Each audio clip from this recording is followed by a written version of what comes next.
Bureviy brigade eliminated nearly 100 Russian occupiers in the Kupiansk direction over the past week.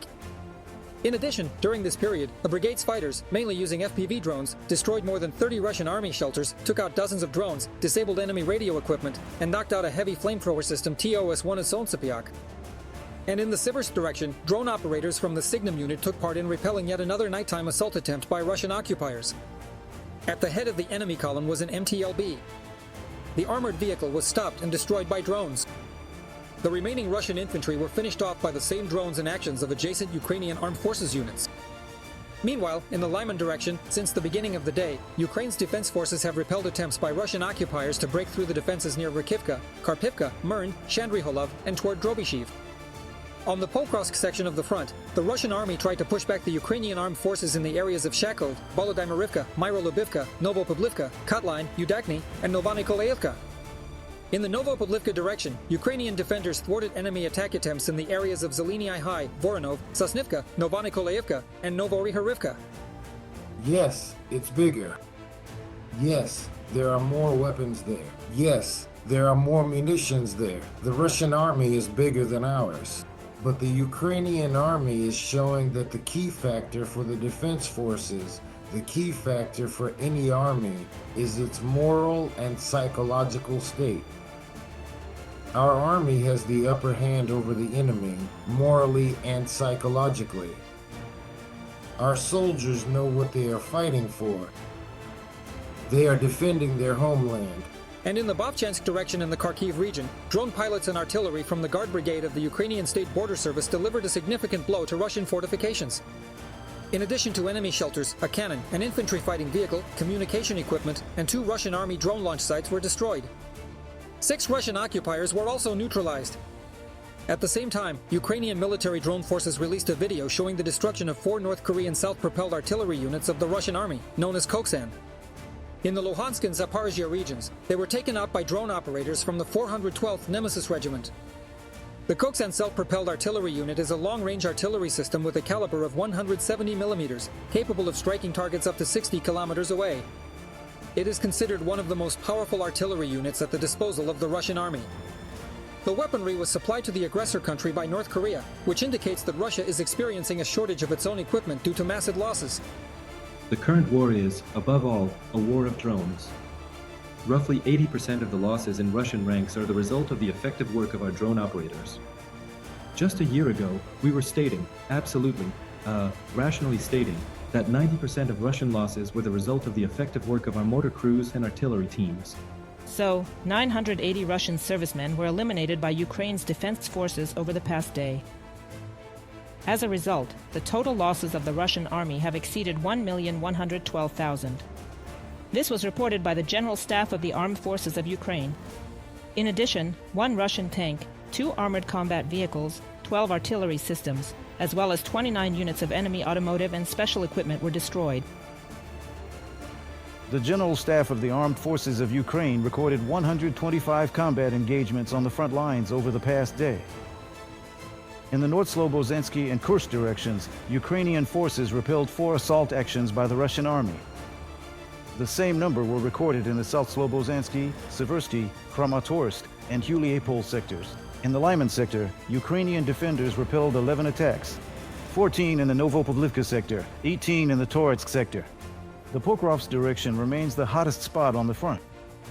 There, Russian occupiers stormed the defense forces' positions 32 times. The Ukrainian defense forces have split the so-called Dobropillia sector. They are blocking the advance of Russian occupiers and doing everything possible to inflict maximum losses on the enemy. This was stated by the Commander-in-Chief of the Armed Forces of Ukraine, Alexander Syrsky. He emphasized that just in the past day, control was restored over another part of Ukrainian territory. In certain directions, Ukrainian assault troops advanced up to 1,400 meters. In total, during the counteroffensive operation in the Pokrovsk district, 177.8 square kilometers have been liberated. An area of 198.9 square kilometers has been cleared of saboteurs. The total losses of Russian occupiers in the Dobropillia direction amount to about 3,320 personnel. Of these, 1,864 are irrecoverable losses. The invaders have lost 971 units of weapons and military equipment. Of them, this includes 14 tanks, 38 armored fighting vehicles, 202 artillery systems, 61 MLRS and ATVs, 1 special vehicle, and 197 UAVs. Oleksandr Syrsky, Commander-in-Chief of the Armed Forces of Ukraine, on Telegram. Mykola Malomaz, General of the Army of Ukraine and Head of the Foreign Intelligence Service of Ukraine from 2005 to 2010, is joining our broadcast. Mykola Hrihorovic, welcome. Good morning, and glory to Ukraine. Greetings, glory to the heroes. Mykola Hrihorovic, let's start with the Dobropillia salient. So, Commander-in-Chief Syrsky said that the Dobropillia salient has been cut through. We talk about this every day. Let's take a look at how the situation on this section of the front is developing over time. At first, there was a danger of our positions being outflanked and a threat to Mrnarad, but thanks to our counterattacking actions, we managed to neutralize that threat. What happens next? We're already talking about a new tactic in this direction. These are not just frontal and flanking strikes. It's about cutting off specific arms that the enemy tried to create as part of their breakthrough and advance toward the Dnipropetrovsk direction in the Mrnarad sector. We carried this out using Special Operations Forces, airborne troops, and others. Special units carried out a very successful operation to cut off certain arms, striking from the flanks, and, accordingly, near Mrnarad, we also conducted an operation that the enemy did not expect. The enemy usually operates, as we say, with small assault groups, advancing in separate sectors, building up resources, and then continuing their attacks. We've already adapted to these strikes. On the one hand, we identify such groups and, with the help of drones and artillery and other means, we destroy them.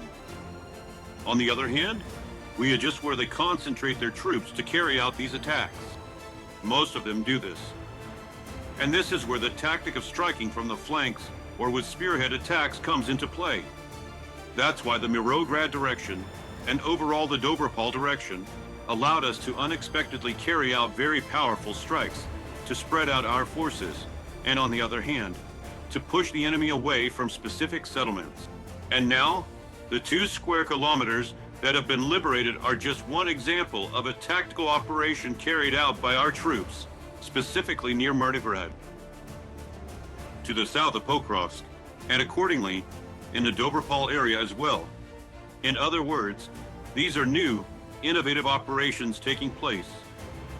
In this situation, the enemy is unable to plan systematic offensive operations and advance in certain sectors in a coordinated way. So, there might be a breakthrough somewhere, but when we strike from the flanks, they get confused and retreat. We either encircle them, so to speak, or clear the territory. This weakens their positions and attacks, and accordingly, it limits their ability to concentrate large forces in order to create a foothold for systematic tactical offensive actions. This very tactic has now started to take shape in the Pokrovsk direction.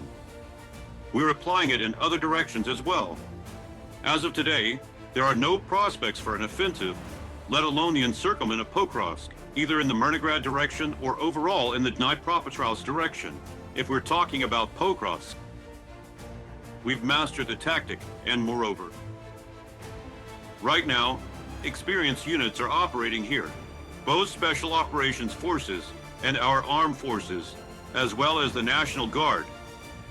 In other words, we're the ones controlling the situation now, rather than being led by the enemy imposing their strategy on us, let alone their tactics for conducting combat operations.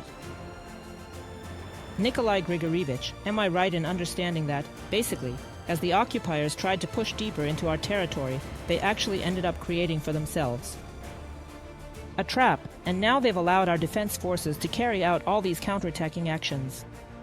By the way, I also noticed in the General Staff's report that while there were relatively minor losses in equipment, the losses among personnel remain quite high at the moment. So, as I understand it, they're trying to preserve their equipment now in the aggressor country, but human lives still don't seem to matter at all. Well, first and foremost, when it comes to equipment, we have very effective anti-tank, anti-missile, and anti-drone systems, both our own and those provided by foreign partners. That's why they already know that as soon as they move into the attack, they're the first targets for destruction. We are very effective at detecting them, so to speak, and delivering precise targeted strikes, often from the very first shots. That's why it's difficult for them to concentrate large assault groups. And they're saving them for some kind of attack format. But of course, no one is trying to preserve their manpower. What's more, they push them forward with blocking detachments or other experienced, as they call them, units, so that they move ahead under any pretext. As they say, there's no way back. In other words, they'll be destroyed by their own side. So, as they put it, either you capture something and someone might survive, or you'll be destroyed. But I want to emphasize again, for a long time we used to watch as the enemy would come in from the flanks, creating pincers. And we took it hard and didn't respond quickly with counterattacks on those pincers from the flanks, let alone from the rear or against the nearest systemic reserves where they were bringing in fresh forces. Now we've mastered this tactic. It's multifaceted, unexpected, especially in cases where the enemy is launching their strikes. For example, from the inside, and we surround them and deliver an external blow against their, so to speak, units. This situation changes the tactics of combat and the very nature of the battle in specific directions. And here the enemy can no longer prevail, but loses people, because at first they usually only use, as we say, the freshly mobilized, who aren't very effective, then the more experienced ones. But now we are able to separate or destroy both groups. This is very important, because the new mobilization the enemy is trying to carry out now, 135,000 people. It's just pointless, because during the time they're carrying out this mobilization, for example, if we're talking about roughly 3 months, we destroyed 320,000. And they're going to recruit 135,000, especially since these are people who will be going for military training for the very first time.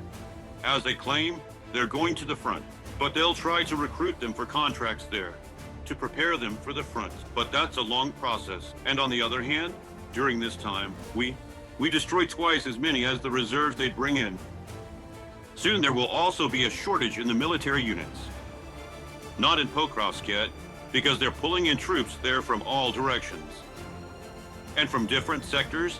For example, they pulled in troops from the Sumy direction, from Kharkiv, from deep inside Russia.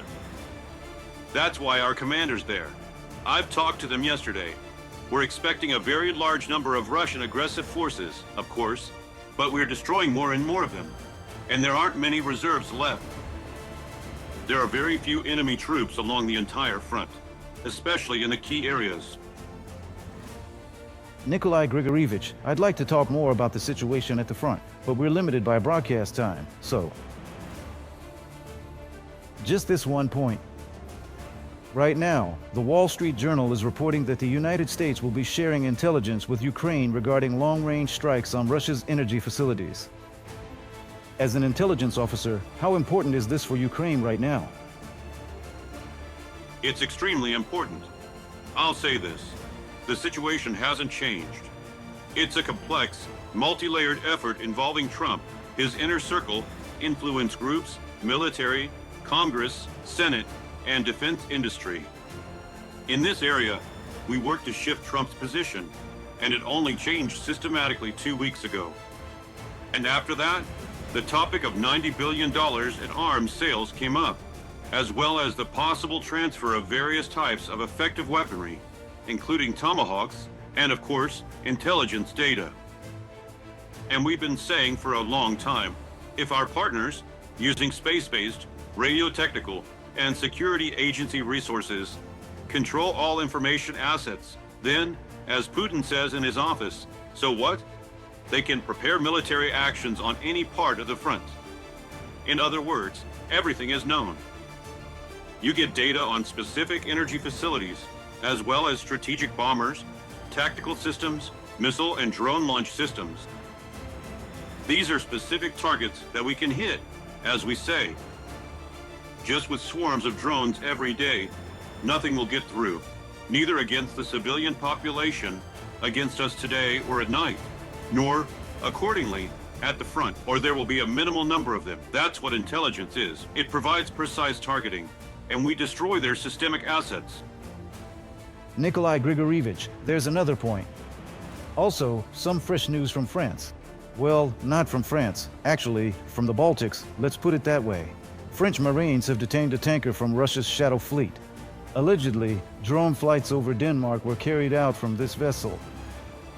It's already known that drones have also been spotted in northern Germany. So, what do you think? Is this the first sign that the tanker fleet is now being looked at not from the perspective of ecology or insurance violations, but from the standpoint of security in the Baltic Sea and the Baltic states? Countries like Poland and Germany, and now Denmark is getting involved too. How important is this right now, this first sign, and the attention of NATO intelligence and military specifically to Russia's tanker fleet in terms of launching drones from on board? NATO countries' intelligence services, and we as well, had fairly precise information about all the movements of the tanker fleet. I'll be straightforward. At one time, people were tolerant of it because there were all sorts of tricks, using foreign flags, so there seemed to be no grounds for concern. But when Russia broke all the rules, both regarding Ukraine, we're talking about a strategic war, an offensive operation, and also with respect to NATO countries and Europe, that was the last straw.